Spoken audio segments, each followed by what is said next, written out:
Une masterclass, c'est pour moi surtout un moment d'échange avec le public, justement pour échanger sur toutes ces questions. Il y a un intérêt énorme pour le son partout, et je pense que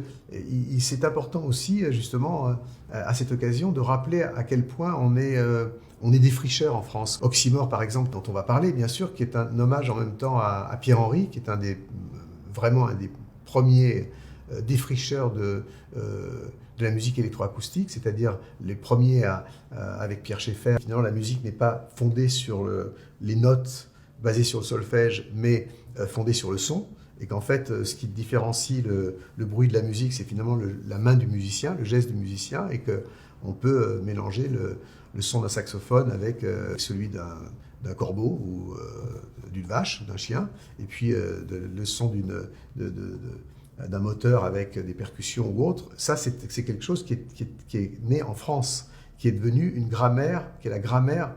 universelle aujourd'hui pour tous les musiciens qui fassent de l'électro, du rock, de la techno, du jazz ou autre, c'est-à-dire finalement de mélanger des éléments sonores de la vie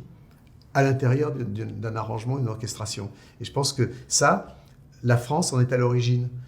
Et donc cet album, et c'est ce que je voudrais aussi échanger avec le public présent au Mans à ce moment-là, c'est justement de montrer à quel point il y a une contribution essentielle de la France, de la radio nationale, et puis aussi d'expérimentations qui ont pu être faites dans différentes villes, jusqu'à aujourd'hui au Mans, où ce qui est présenté là pendant le Mans Sonore était une première mondiale. Et donc je suis heureux de pouvoir justement en parler et échanger avec le public sur ces thèmes.